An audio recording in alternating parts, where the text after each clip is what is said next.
여러분, 가족에게서 받는 서운함 때문에 힘들었던 적 있으신가요?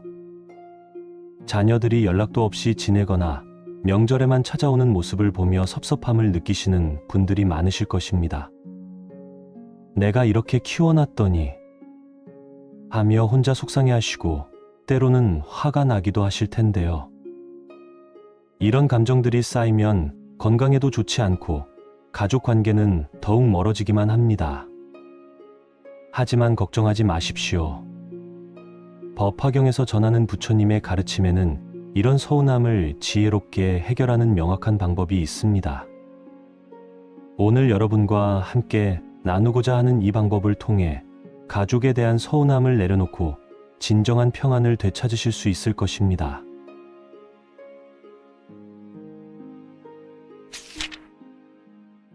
가족에게 서운할 때 이렇게만 하라. 어느 고요한 아침, 한 제자가 부처님께 찾아와 말했습니다. 부처님, 저는 가족들 때문에 너무 괴롭습니다.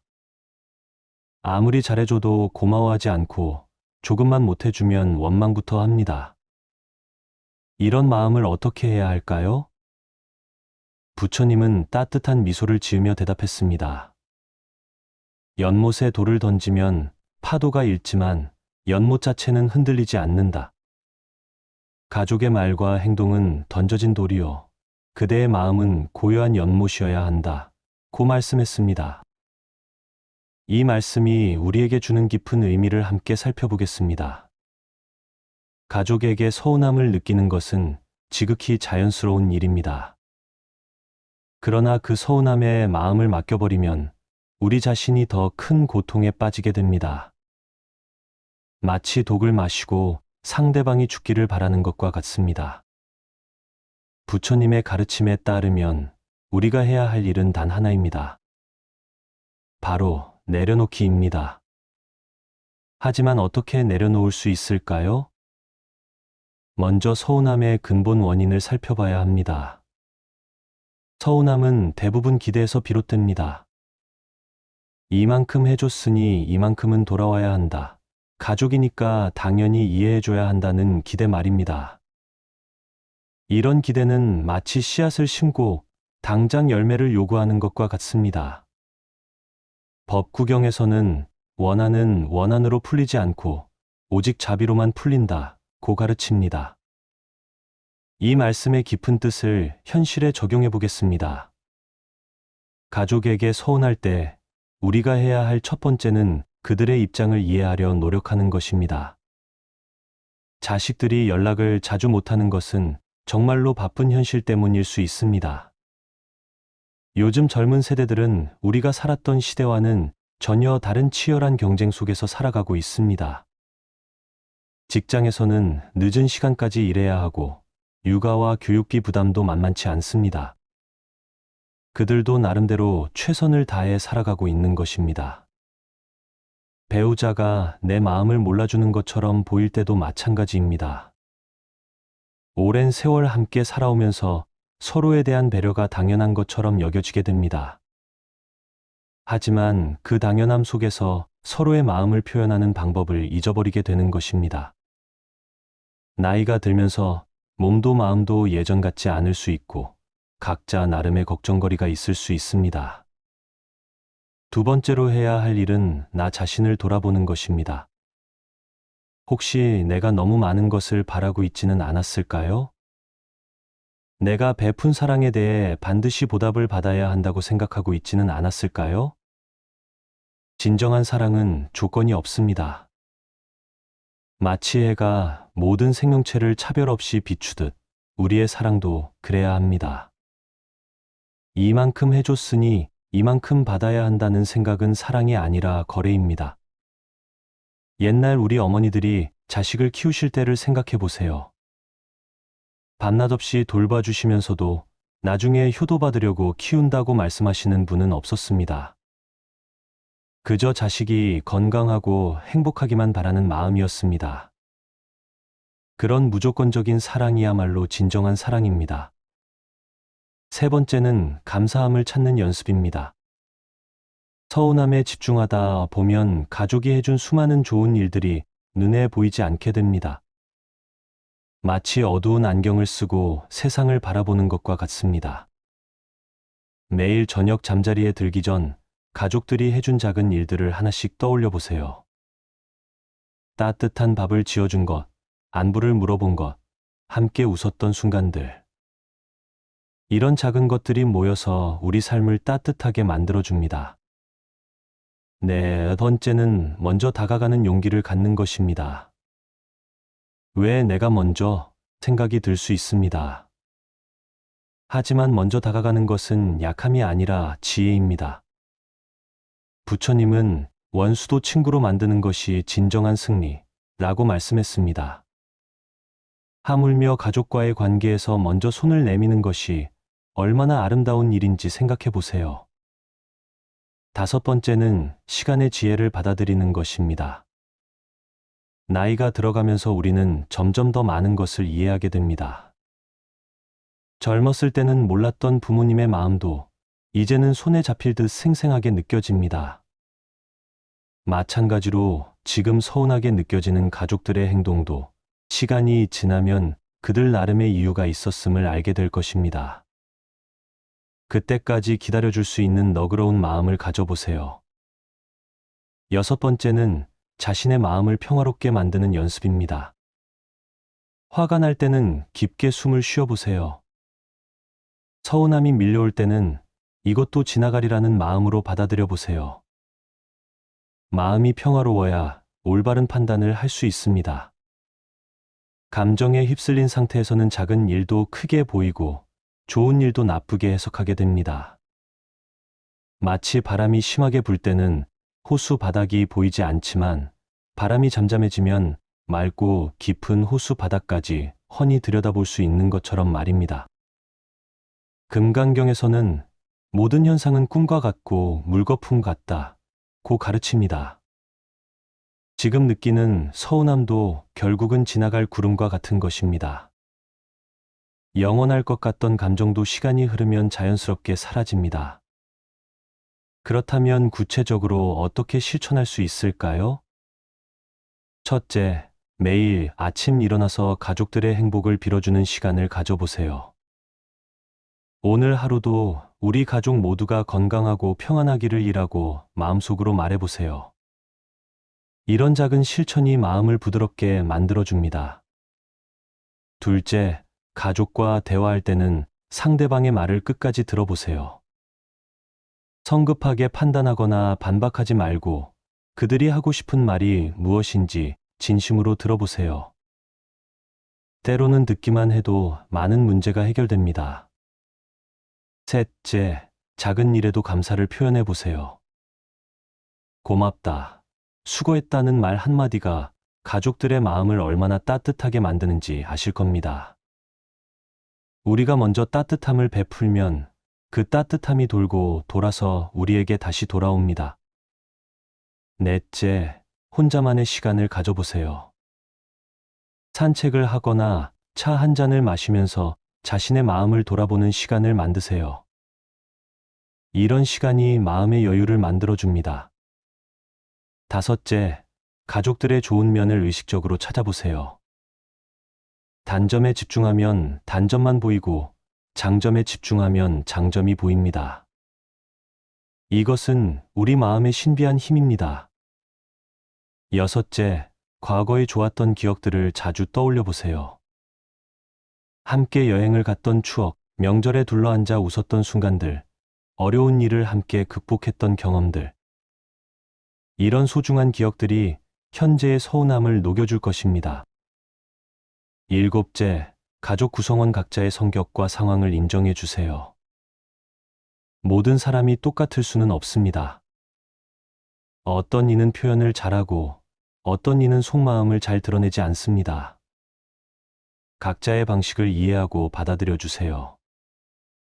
여덟째, 건강한 거리 두기도 때로는 필요합니다. 너무 가까이 있으면 서로의 단점만 보이게 됩니다. 적당한 거리를 두고 서로를 바라보면 소중함을 다시 느낄 수 있습니다. 어느 날 저녁 앞서 말씀드린 제자가 다시 부처님을 찾아왔습니다.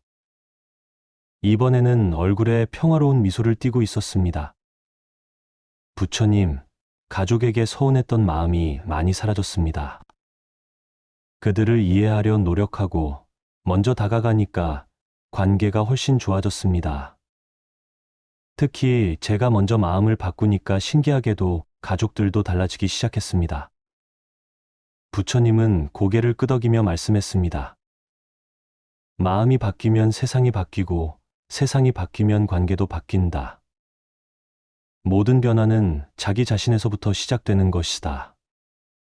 강물이 흘러서 바다가 되듯 한 사람의 변화가 온 가족을 변화시킨다. 라고 하셨습니다. 여러분, 가족에게 서운할 때 가장 중요한 것은 이렇게만 하면 됩니다. 바로 내 마음부터 바꾸는 것입니다. 상대방을 바꾸려 하지 마세요. 상황을 바꾸려 하지 마세요. 오직 내 마음가짐만 바꾸세요. 내가 먼저 이해하고, 내가 먼저 용서하고, 내가 먼저 사랑하세요. 그러면 신기하게도 가족들도 변하기 시작합니다.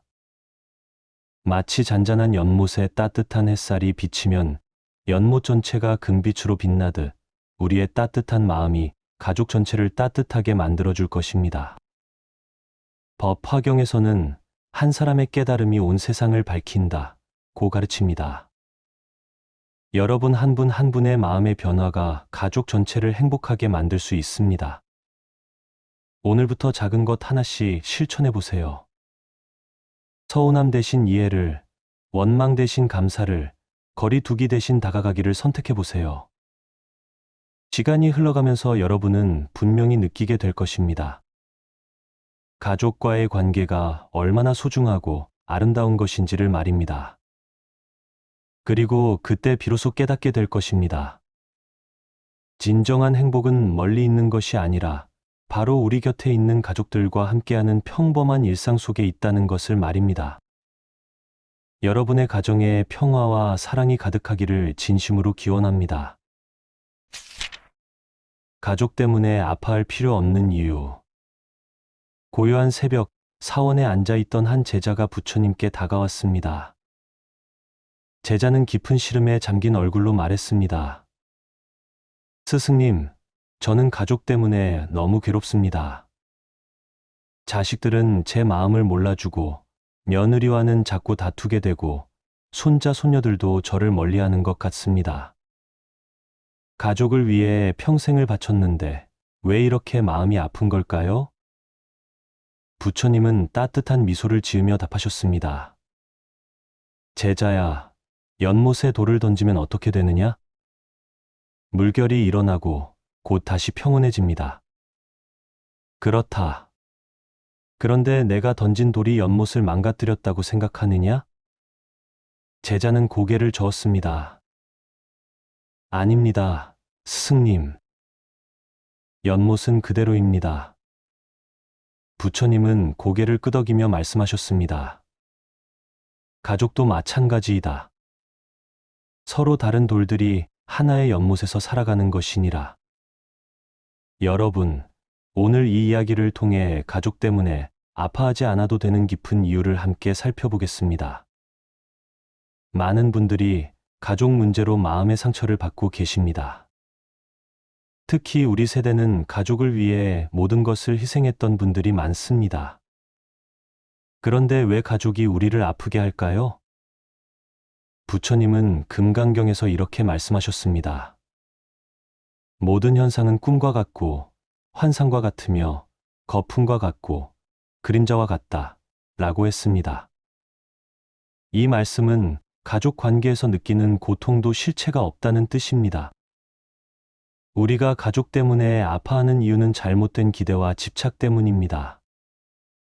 마치 농부가 씨앗을 심고 나서 매일 땅을 파헤쳐 싹이 났는지 확인하는 것과 같습니다. 씨앗은 제때가 되면 자연스럽게 싹을 틔우는데 농부의 조급함이 오히려 성장을 방해합니다. 가족도 마찬가지입니다. 우리의 사랑과 관심은 씨앗을 심는 것과 같고 그들의 변화와 성장은 자연의 이치를 따릅니다. 억지로 변화를 요구하거나 즉각적인 반응을 기대하면 관계는 더욱 어려워집니다. 제자가 다시 물었습니다. 그럼 스승님, 가족이 저를 무시하고 상처 주는 말을 해도 아파하지 말아야 한다는 뜻인가요? 부처님은 나뭇가지를 하나 집어들며 설명하셨습니다. 이 나뭇가지를 보아라. 바람이 불면 흔들리지만 뿌리는 그대로다. 내가 가족의 말과 행동에 흔들리는 것은 자연스러운 일이다. 하지만 그것이 너의 본질, 즉 뿌리를 흔들 수는 없느니라. 이 가르침에는 깊은 지혜가 담겨 있습니다. 가족의 언행이 우리를 아프게 할 때 그 아픔 자체를 부정할 필요는 없습니다. 감정을 느끼는 것은 인간의 자연스러운 반응입니다. 하지만 그 감정이 우리의 존재 가치를 좌우하도록 해서는 안 됩니다. 예를 들어, 자식이 부모의 조언을 무시하거나 거부할 때 상처받는 것은 당연합니다.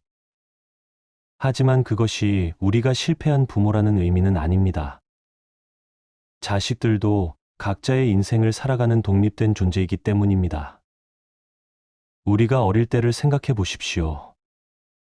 부모님의 말씀을 항상 잘 들었나요? 때로는 반발하고, 때로는 이해하지 못했을 것입니다. 하지만 나이가 들면서 부모님의 마음을 이해하게 되었습니다. 지금 우리 자식들도 마찬가지입니다. 시간이 흐르면 우리의 진심을 알게 될 것입니다. 법구경에서는 이렇게 말합니다. 미움은 미움으로 없어지지 않고 오직 사랑으로만 없어진다. 라고 했습니다. 가족 관계에서도 이 원리가 적용됩니다. 상대방의 행동이 마음에 들지 않을 때 미움이나 원망으로 대응하면 관계는 더욱 악화됩니다. 하지만 이해와 용서로 접근하면 시간이 지나 관계가 회복됩니다. 여기서 중요한 것은 무조건적인 참기가 아닙니다. 지혜로운 사랑을 실천하는 것입니다. 때로는 단호하게 선을 그어야 할 때도 있고, 때로는 부드럽게 포용해야 할 때도 있습니다. 마치 정원사가 식물에 따라 다른 방법으로 돌보는 것과 같습니다. 선인장에게는 적은 물을, 꽃에게는 충분한 물을 주듯이 말입니다. 제자가 또 물었습니다. 스승님, 그럼 가족이 계속 저를 실망시키고 상처를 줘도 계속 사랑해야 하나요? 부처님은 강물을 가리키며 답하셨습니다. 저 강물을 보아라. 돌이 던져져도 더러운 것이 떨어져도 계속 흘러간다.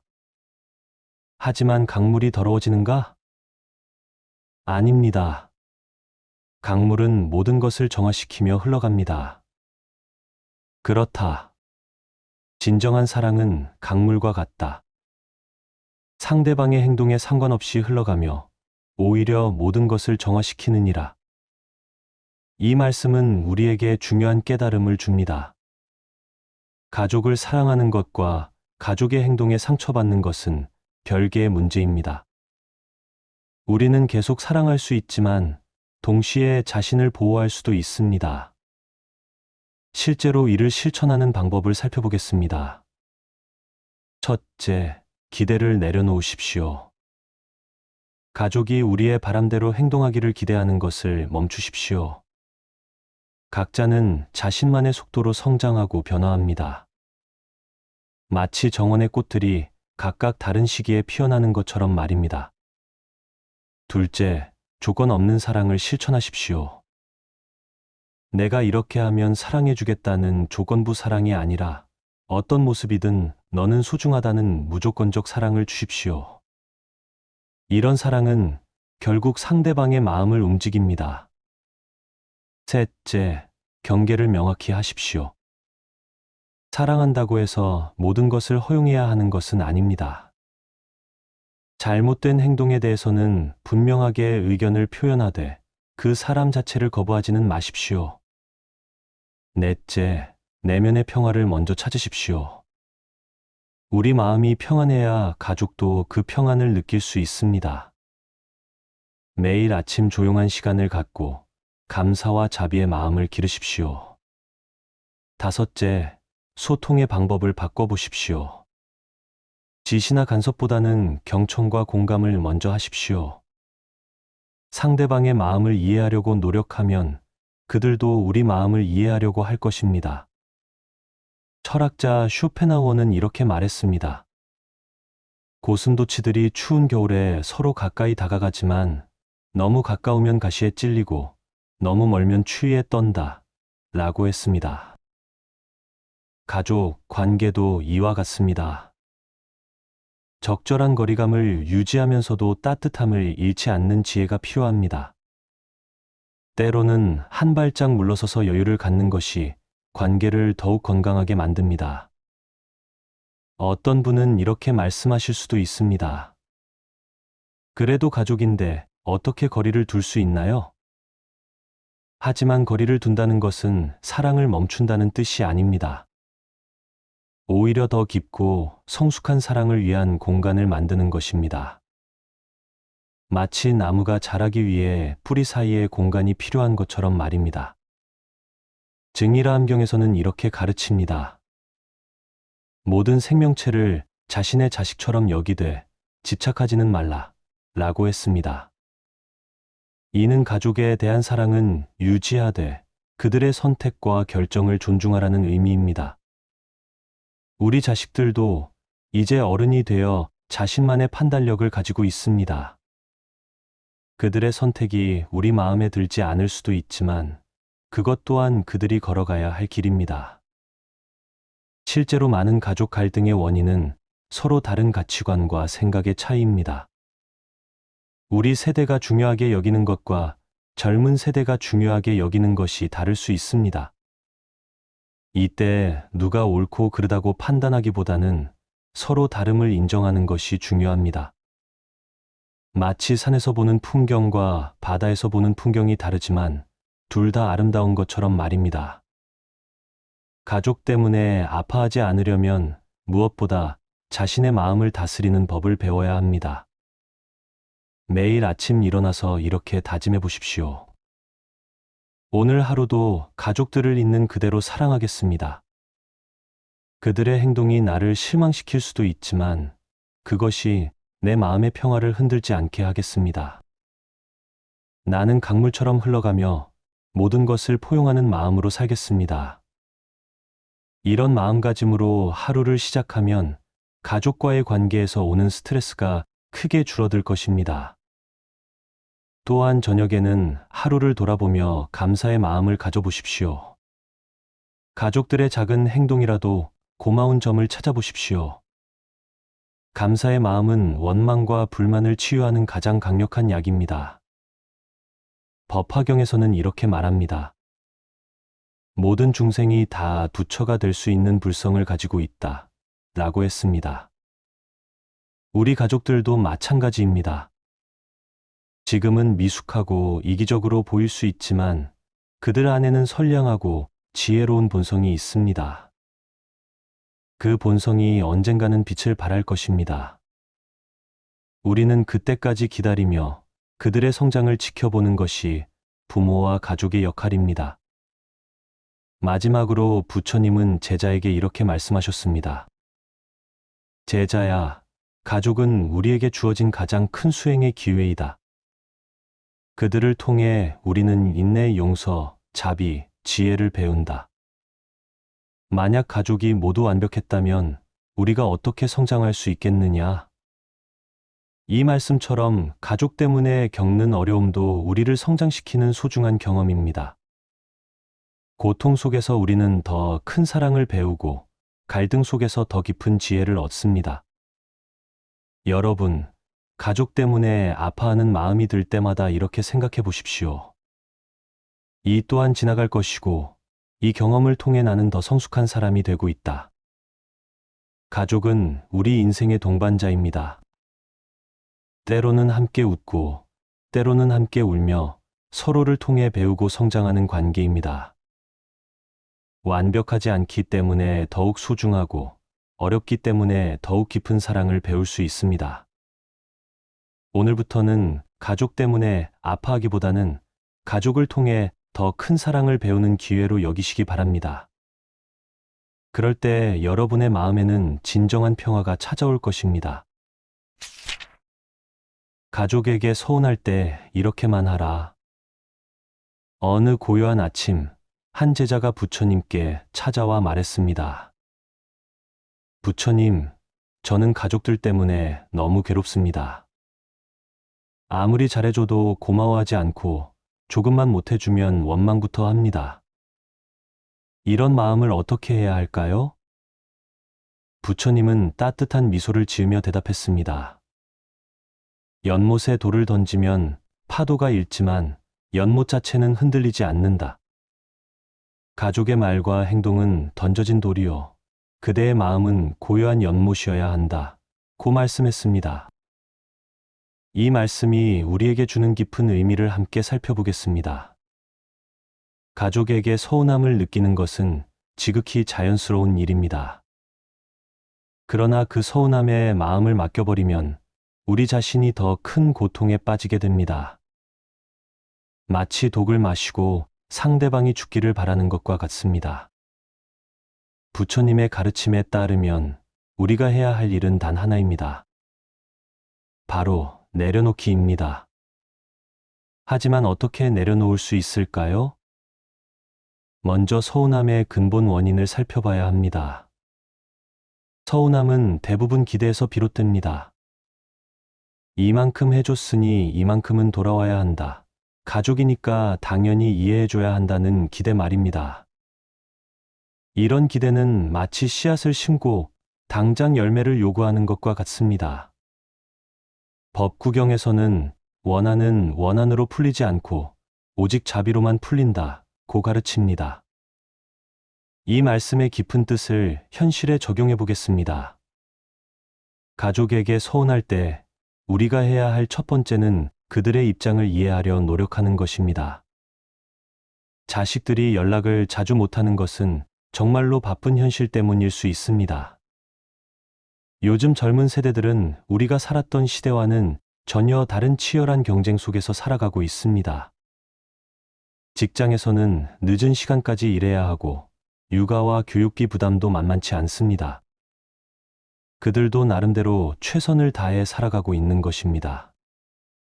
배우자가 내 마음을 몰라주는 것처럼 보일 때도 마찬가지입니다.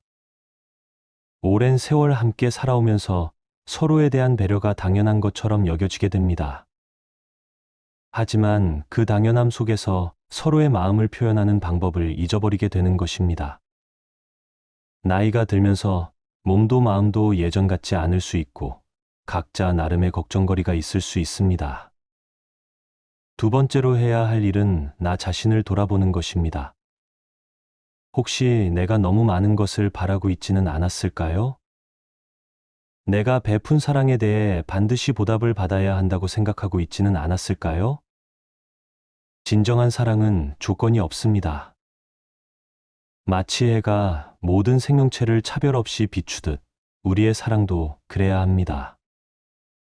이만큼 해줬으니 이만큼 받아야 한다는 생각은 사랑이 아니라 거래입니다. 옛날 우리 어머니들이 자식을 키우실 때를 생각해 보세요. 밤낮 없이 돌봐주시면서도 나중에 효도받으려고 키운다고 말씀하시는 분은 없었습니다. 그저 자식이 건강하고 행복하기만 바라는 마음이었습니다.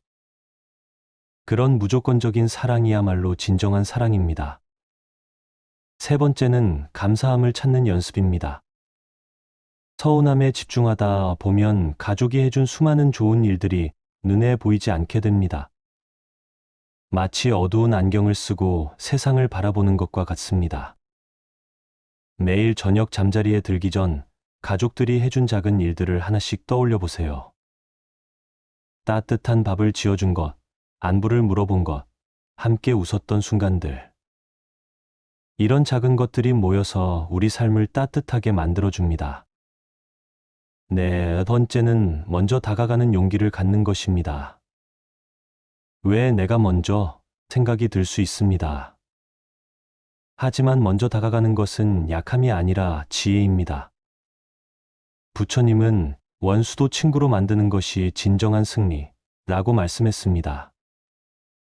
하물며 가족과의 관계에서 먼저 손을 내미는 것이 얼마나 아름다운 일인지 생각해 보세요. 5번째는 시간의 지혜를 받아들이는 것입니다. 나이가 들어가면서 우리는 점점 더 많은 것을 이해하게 됩니다. 젊었을 때는 몰랐던 부모님의 마음도 이제는 손에 잡힐 듯 생생하게 느껴집니다. 마찬가지로 지금 서운하게 느껴지는 가족들의 행동도 시간이 지나면 그들 나름의 이유가 있었음을 알게 될 것입니다. 그때까지 기다려줄 수 있는 너그러운 마음을 가져보세요. 6번째는 자신의 마음을 평화롭게 만드는 연습입니다. 화가 날 때는 깊게 숨을 쉬어보세요. 서운함이 밀려올 때는 이것도 지나가리라는 마음으로 받아들여 보세요. 마음이 평화로워야 올바른 판단을 할 수 있습니다. 감정에 휩쓸린 상태에서는 작은 일도 크게 보이고 좋은 일도 나쁘게 해석하게 됩니다. 마치 바람이 심하게 불 때는 호수 바닥이 보이지 않지만 바람이 잠잠해지면 맑고 깊은 호수 바닥까지 훤히 들여다볼 수 있는 것처럼 말입니다. 금강경에서는 모든 현상은 꿈과 같고 물거품 같다고 가르칩니다. 지금 느끼는 서운함도 결국은 지나갈 구름과 같은 것입니다. 영원할 것 같던 감정도 시간이 흐르면 자연스럽게 사라집니다. 그렇다면 구체적으로 어떻게 실천할 수 있을까요? 첫째, 매일 아침 일어나서 가족들의 행복을 빌어주는 시간을 가져보세요. 오늘 하루도 우리 가족 모두가 건강하고 평안하기를 이라고 마음속으로 말해보세요. 이런 작은 실천이 마음을 부드럽게 만들어줍니다. 둘째, 가족과 대화할 때는 상대방의 말을 끝까지 들어보세요.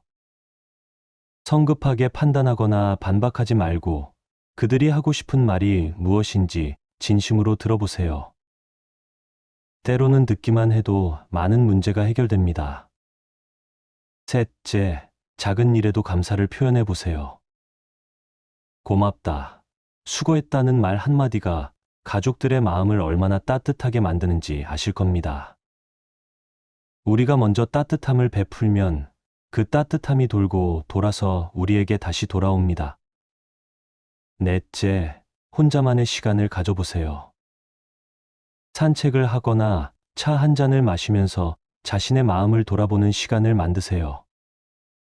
이런 시간이 마음의 여유를 만들어줍니다. 다섯째, 가족들의 좋은 면을 의식적으로 찾아보세요. 단점에 집중하면 단점만 보이고 장점에 집중하면 장점이 보입니다. 이것은 우리 마음의 신비한 힘입니다. 여섯째, 과거에 좋았던 기억들을 자주 떠올려 보세요. 함께 여행을 갔던 추억, 명절에 둘러앉아 웃었던 순간들, 어려운 일을 함께 극복했던 경험들. 이런 소중한 기억들이 현재의 서운함을 녹여줄 것입니다. 일곱째, 가족 구성원 각자의 성격과 상황을 인정해 주세요. 모든 사람이 똑같을 수는 없습니다. 어떤 이는 표현을 잘하고 어떤 이는 속마음을 잘 드러내지 않습니다. 각자의 방식을 이해하고 받아들여 주세요. 여덟째, 건강한 거리 두기도 때로는 필요합니다. 너무 가까이 있으면 서로의 단점만 보이게 됩니다. 적당한 거리를 두고 서로를 바라보면 소중함을 다시 느낄 수 있습니다. 어느 날 저녁 앞서 말씀드린 제자가 다시 부처님을 찾아왔습니다. 이번에는 얼굴에 평화로운 미소를 띠고 있었습니다. 부처님, 가족에게 서운했던 마음이 많이 사라졌습니다. 그들을 이해하려 노력하고 먼저 다가가니까 관계가 훨씬 좋아졌습니다. 특히 제가 먼저 마음을 바꾸니까 신기하게도 가족들도 달라지기 시작했습니다. 부처님은 고개를 끄덕이며 말씀했습니다. 마음이 바뀌면 세상이 바뀌고 세상이 바뀌면 관계도 바뀐다. 모든 변화는 자기 자신에서부터 시작되는 것이다. 강물이 흘러서 바다가 되듯 한 사람의 변화가 온 가족을 변화시킨다. 라고 하셨습니다. 여러분, 가족에게 서운할 때 가장 중요한 것은 이렇게만 하면 됩니다. 바로 내 마음부터 바꾸는 것입니다. 상대방을 바꾸려 하지 마세요. 상황을 바꾸려 하지 마세요. 오직 내 마음가짐만 바꾸세요. 내가 먼저 이해하고, 내가 먼저 용서하고, 내가 먼저 사랑하세요. 그러면 신기하게도 가족들도 변하기 시작합니다. 마치 잔잔한 연못에 따뜻한 햇살이 비치면 연못 전체가 금빛으로 빛나듯 우리의 따뜻한 마음이 가족 전체를 따뜻하게 만들어줄 것입니다. 법 화경에서는 한 사람의 깨달음이 온 세상을 밝힌다고 가르칩니다. 여러분 한 분 한 분의 마음의 변화가 가족 전체를 행복하게 만들 수 있습니다. 오늘부터 작은 것 하나씩 실천해 보세요. 서운함 대신 이해를, 원망 대신 감사를, 거리 두기 대신 다가가기를 선택해 보세요. 시간이 흘러가면서 여러분은 분명히 느끼게 될 것입니다. 가족과의 관계가 얼마나 소중하고 아름다운 것인지를 말입니다. 그리고 그때 비로소 깨닫게 될 것입니다. 진정한 행복은 멀리 있는 것이 아니라 바로 우리 곁에 있는 가족들과 함께하는 평범한 일상 속에 있다는 것을 말입니다. 여러분의 가정에 평화와 사랑이 가득하기를 진심으로 기원합니다. 가족 때문에 아파할 필요 없는 이유. 고요한 새벽, 사원에 앉아있던 한 제자가 부처님께 다가왔습니다. 제자는 깊은 시름에 잠긴 얼굴로 말했습니다. 스승님, 저는 가족 때문에 너무 괴롭습니다. 자식들은 제 마음을 몰라주고 며느리와는 자꾸 다투게 되고 손자, 손녀들도 저를 멀리하는 것 같습니다. 가족을 위해 평생을 바쳤는데 왜 이렇게 마음이 아픈 걸까요? 부처님은 따뜻한 미소를 지으며 답하셨습니다. 제자야, 연못에 돌을 던지면 어떻게 되느냐? 물결이 일어나고 곧 다시 평온해집니다. 그렇다. 그런데 내가 던진 돌이 연못을 망가뜨렸다고 생각하느냐? 제자는 고개를 저었습니다. 아닙니다, 스승님. 연못은 그대로입니다. 부처님은 고개를 끄덕이며 말씀하셨습니다. 가족도 마찬가지이다. 서로 다른 돌들이 하나의 연못에서 살아가는 것이니라. 여러분, 오늘 이 이야기를 통해 가족 때문에 아파하지 않아도 되는 깊은 이유를 함께 살펴보겠습니다. 많은 분들이 가족 문제로 마음의 상처를 받고 계십니다. 특히 우리 세대는 가족을 위해 모든 것을 희생했던 분들이 많습니다. 그런데 왜 가족이 우리를 아프게 할까요? 부처님은 금강경에서 이렇게 말씀하셨습니다. 모든 현상은 꿈과 같고 환상과 같으며 거품과 같고 그림자와 같다 라고 했습니다. 이 말씀은 가족 관계에서 느끼는 고통도 실체가 없다는 뜻입니다. 우리가 가족 때문에 아파하는 이유는 잘못된 기대와 집착 때문입니다. 마치 농부가 씨앗을 심고 나서 매일 땅을 파헤쳐 싹이 났는지 확인하는 것과 같습니다. 씨앗은 제때가 되면 자연스럽게 싹을 틔우는데 농부의 조급함이 오히려 성장을 방해합니다. 가족도 마찬가지입니다. 우리의 사랑과 관심은 씨앗을 심는 것과 같고 그들의 변화와 성장은 자연의 이치를 따릅니다. 억지로 변화를 요구하거나 즉각적인 반응을 기대하면 관계는 더욱 어려워집니다. 제자가 다시 물었습니다. 그럼 스승님, 가족이 저를 무시하고 상처 주는 말을 해도 아파하지 말아야 한다는 뜻인가요? 부처님은 나뭇가지를 하나 집어들며 설명하셨습니다. 이 나뭇가지를 보아라. 바람이 불면 흔들리지만 뿌리는 그대로다. 내가 가족의 말과 행동에 흔들리는 것은 자연스러운 일이다. 하지만 그것이 너의 본질, 즉 뿌리를 흔들 수는 없느니라. 이 가르침에는 깊은 지혜가 담겨 있습니다.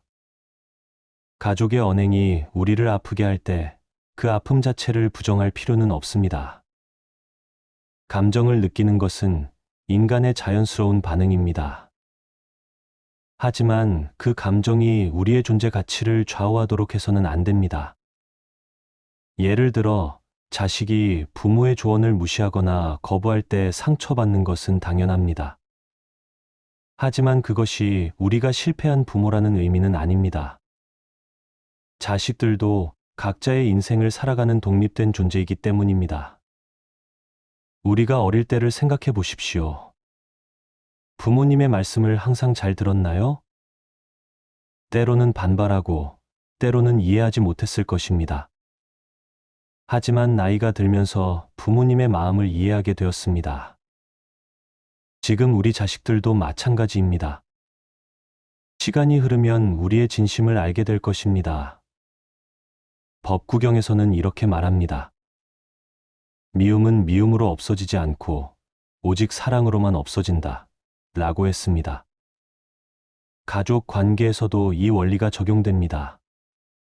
상대방의 행동이 마음에 들지 않을 때 미움이나 원망으로 대응하면 관계는 더욱 악화됩니다.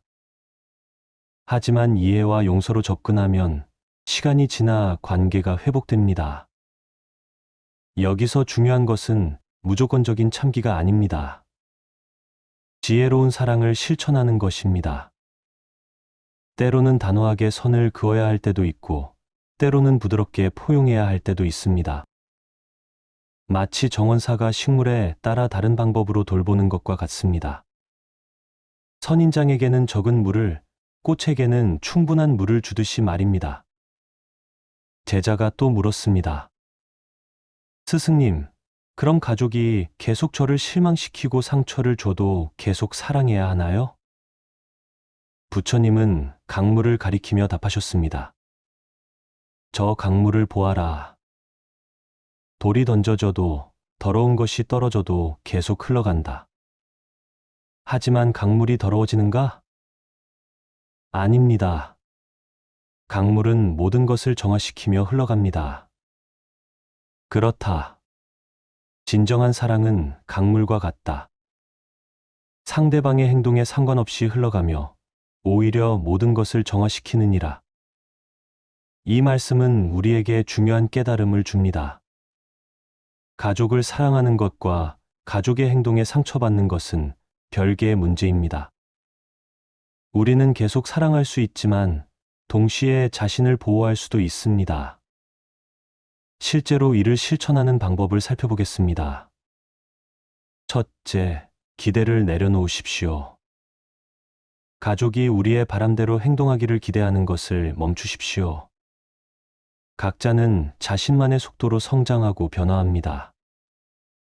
마치 정원의 꽃들이 각각 다른 시기에 피어나는 것처럼 말입니다. 둘째, 조건 없는 사랑을 실천하십시오. 내가 이렇게 하면 사랑해주겠다는 조건부 사랑이 아니라 어떤 모습이든 너는 소중하다는 무조건적 사랑을 주십시오. 이런 사랑은 결국 상대방의 마음을 움직입니다. 셋째, 경계를 명확히 하십시오. 사랑한다고 해서 모든 것을 허용해야 하는 것은 아닙니다. 잘못된 행동에 대해서는 분명하게 의견을 표현하되 그 사람 자체를 거부하지는 마십시오. 넷째, 내면의 평화를 먼저 찾으십시오. 우리 마음이 평안해야 가족도 그 평안을 느낄 수 있습니다. 매일 아침 조용한 시간을 갖고 감사와 자비의 마음을 기르십시오. 다섯째, 소통의 방법을 바꿔보십시오. 지시나 간섭보다는 경청과 공감을 먼저 하십시오. 상대방의 마음을 이해하려고 노력하면 그들도 우리 마음을 이해하려고 할 것입니다. 철학자 쇼펜하우어는 이렇게 말했습니다. 고슴도치들이 추운 겨울에 서로 가까이 다가가지만 너무 가까우면 가시에 찔리고 너무 멀면 추위에 떤다 라고 했습니다. 가족, 관계도 이와 같습니다. 적절한 거리감을 유지하면서도 따뜻함을 잃지 않는 지혜가 필요합니다. 때로는 한 발짝 물러서서 여유를 갖는 것이 관계를 더욱 건강하게 만듭니다. 어떤 분은 이렇게 말씀하실 수도 있습니다. 그래도 가족인데 어떻게 거리를 둘 수 있나요? 하지만 거리를 둔다는 것은 사랑을 멈춘다는 뜻이 아닙니다. 오히려 더 깊고 성숙한 사랑을 위한 공간을 만드는 것입니다. 마치 나무가 자라기 위해 뿌리 사이에 공간이 필요한 것처럼 말입니다. 증일화 함경에서는 이렇게 가르칩니다. 모든 생명체를 자신의 자식처럼 여기되 집착하지는 말라 라고 했습니다. 이는 가족에 대한 사랑은 유지하되 그들의 선택과 결정을 존중하라는 의미입니다. 우리 자식들도 이제 어른이 되어 자신만의 판단력을 가지고 있습니다. 그들의 선택이 우리 마음에 들지 않을 수도 있지만 그것 또한 그들이 걸어가야 할 길입니다. 실제로 많은 가족 갈등의 원인은 서로 다른 가치관과 생각의 차이입니다. 우리 세대가 중요하게 여기는 것과 젊은 세대가 중요하게 여기는 것이 다를 수 있습니다. 이때 누가 옳고 그르다고 판단하기보다는 서로 다름을 인정하는 것이 중요합니다. 마치 산에서 보는 풍경과 바다에서 보는 풍경이 다르지만 둘 다 아름다운 것처럼 말입니다. 가족 때문에 아파하지 않으려면 무엇보다 자신의 마음을 다스리는 법을 배워야 합니다. 매일 아침 일어나서 이렇게 다짐해 보십시오. 오늘 하루도 가족들을 있는 그대로 사랑하겠습니다. 그들의 행동이 나를 실망시킬 수도 있지만 그것이 내 마음의 평화를 흔들지 않게 하겠습니다. 나는 강물처럼 흘러가며 모든 것을 포용하는 마음으로 살겠습니다. 이런 마음가짐으로 하루를 시작하면 가족과의 관계에서 오는 스트레스가 크게 줄어들 것입니다. 또한 저녁에는 하루를 돌아보며 감사의 마음을 가져보십시오. 가족들의 작은 행동이라도 고마운 점을 찾아보십시오. 감사의 마음은 원망과 불만을 치유하는 가장 강력한 약입니다. 법화경에서는 이렇게 말합니다. 모든 중생이 다 부처가 될 수 있는 불성을 가지고 있다 라고 했습니다. 우리 가족들도 마찬가지입니다. 지금은 미숙하고 이기적으로 보일 수 있지만 그들 안에는 선량하고 지혜로운 본성이 있습니다. 그 본성이 언젠가는 빛을 발할 것입니다. 우리는 그때까지 기다리며 그들의 성장을 지켜보는 것이 부모와 가족의 역할입니다. 마지막으로 부처님은 제자에게 이렇게 말씀하셨습니다. 제자야, 가족은 우리에게 주어진 가장 큰 수행의 기회이다.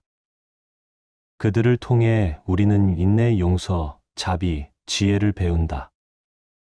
만약 가족이 모두 완벽했다면 우리가 어떻게 성장할 수 있겠느냐? 이 말씀처럼 가족 때문에 겪는 어려움도 우리를 성장시키는 소중한 경험입니다. 고통 속에서 우리는 더 큰 사랑을 배우고 갈등 속에서 더 깊은 지혜를 얻습니다. 여러분, 가족 때문에 아파하는 마음이 들 때마다 이렇게 생각해 보십시오. 이 또한 지나갈 것이고 이 경험을 통해 나는 더 성숙한 사람이 되고 있다. 가족은 우리 인생의 동반자입니다. 때로는 함께 웃고 때로는 함께 울며 서로를 통해 배우고 성장하는 관계입니다. 완벽하지 않기 때문에 더욱 소중하고 어렵기 때문에 더욱 깊은 사랑을 배울 수 있습니다. 오늘부터는 가족 때문에 아파하기보다는 가족을 통해 더 큰 사랑을 배우는 기회로 여기시기 바랍니다. 그럴 때 여러분의 마음에는 진정한 평화가 찾아올 것입니다. 가족에게 서운할 때 이렇게만 하라. 어느 고요한 아침, 한 제자가 부처님께 찾아와 말했습니다. 부처님, 저는 가족들 때문에 너무 괴롭습니다. 아무리 잘해줘도 고마워하지 않고 조금만 못해주면 원망부터 합니다. 이런 마음을 어떻게 해야 할까요? 부처님은 따뜻한 미소를 지으며 대답했습니다. 연못에 돌을 던지면 파도가 일지만 연못 자체는 흔들리지 않는다. 가족의 말과 행동은 던져진 돌이요. 그대의 마음은 고요한 연못이어야 한다. 고 말씀했습니다. 이 말씀이 우리에게 주는 깊은 의미를 함께 살펴보겠습니다. 가족에게 서운함을 느끼는 것은 지극히 자연스러운 일입니다. 그러나 그 서운함에 마음을 맡겨버리면 우리 자신이 더 큰 고통에 빠지게 됩니다. 마치 독을 마시고 상대방이 죽기를 바라는 것과 같습니다.